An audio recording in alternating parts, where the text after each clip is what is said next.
Hello, first graders, and happy Friday. Welcome to our reading mini lesson today. It's Miss Fire. Today, we are going to continue our conversation about nonfiction stories.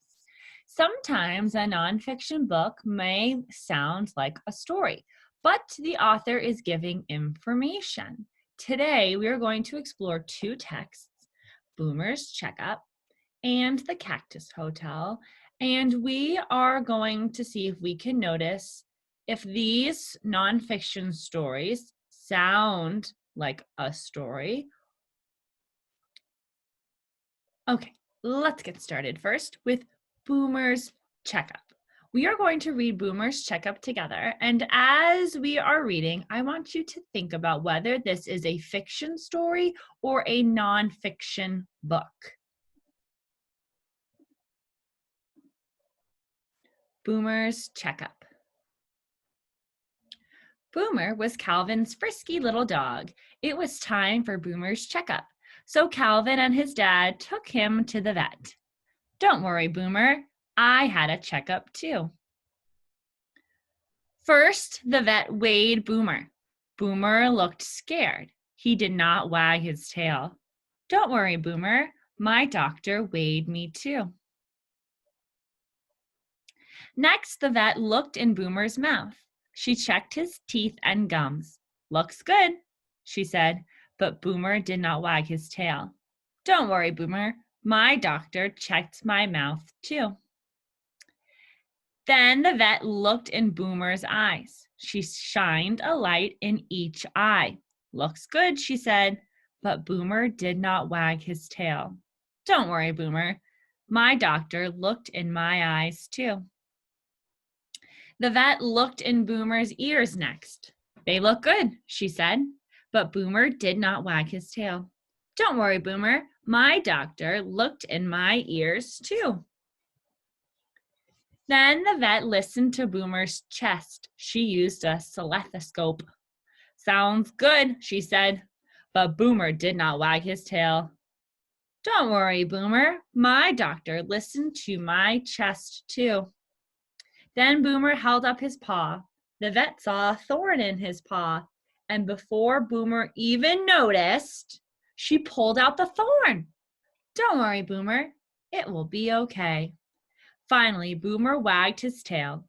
Then he wagged it again and again and again. Good dog, Boomer. So readers, is this story nonfiction or fiction? And how can you figure it out? The author seems to be telling a story about taking a dog to the vet. Think about what you know about made-up stories. What do you know about made-up stories? Turn to a neighbor and share that information. A made-up story has characters and things that might happen to them. Who are the people and animal in this book? What happens to the people and animal? Let's create an anchor chart together here. This is a nonfiction book because the author gives real information, but it's like a made-up story because it has people and an animal, and the events happen in order. Sometimes nonfiction authors tell the information like a story. So let's get started with our chart here. How is Boomer's Checkup like a story? What could we say? It is a story about Calvin and his dad taking their dog. What's the dog's name again? That's right, Boomer, to the vet for a checkup.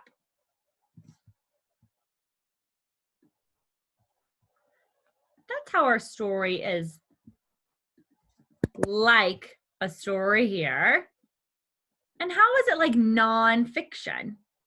What clues did the story give us for us to know that this is a nonfiction story? The author tells information about vet checkups. Yes. Fantastic, because each time we turn the page, we learn something new about what the vet was doing for Boomer to make sure that Boomer was feeling healthy. Fantastic. Let's continue and look at our next story, The Cactus Hotel.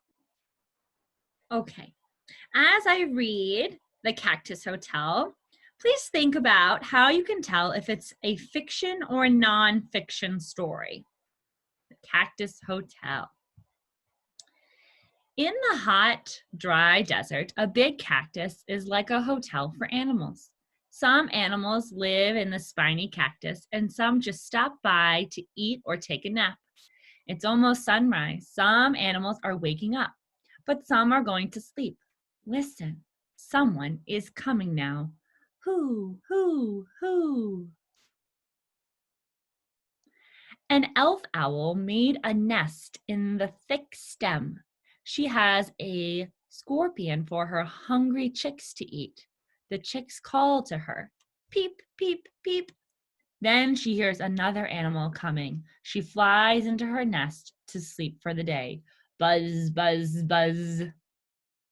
A cactus bee zooms in for a landing. She sucks sweet nectar from a white flower. Sip, sip, sip. Then she hears another animal coming. She quickly flies away. Hiss, hiss, hiss. A scorpion runs into a hole under the cactus. She eats a grasshopper as she sits in her home. Nibble, nibble, nibble. Then she hears another animal coming. She hides deeper in her secret burrow. Coo, coo, coo. A roadrunner zips under the cactus. She snacks on a lizard in the cool shade. Crunch, crunch, crunch. Then she hears another animal coming. She fluffs up her feathers, then zips away. Hop, hop, hop. A jackrabbit hops over to the cactus for a tasty snack. He munches on some cactus. Munch, munch, munch. Then he hears another animal coming. He leaps away. Flap, flap, flap. A hawk swoops down onto a cactus arm. Another hawk calls out as it hunts for food. Screech, screech, screech. Then they hear something coming. They fly away. Rumble. A thunderstorm is rolling in. Hurry up, fierce hawks. Fly back to your nest, or you will soon be dripping wet. Flash! Boom! All right, readers, I hope you enjoyed that story. I learned a lot from that story. So let's go back to our chart here, and let's see if we can fill in our missing pieces for the Cactus Hotel. So let's think together. How is the Cactus Hotel like a story? It is a story about animals that live in a cactus. Lovely. Fantastic. Then how is it like a nonfiction story? What information is the author telling us? The author tells information about how cactuses are homes for animals. Lovely, fantastic, readers.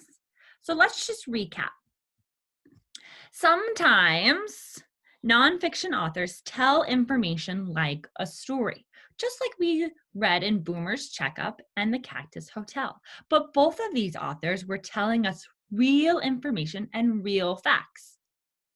What I would like you to do today, readers, is if you are reading a nonfiction story today during your independent reading time, I want you to think about how the author organizes or tells the information. See if you can find a nonfiction story similar to the ones that we read together. If you do, please bring it to your next Zoom meeting and share it, because I think we would all be interested in hearing the different stories that we find. All right, everybody. I hope you enjoy the rest of your day, and I will see you soon. Happy reading.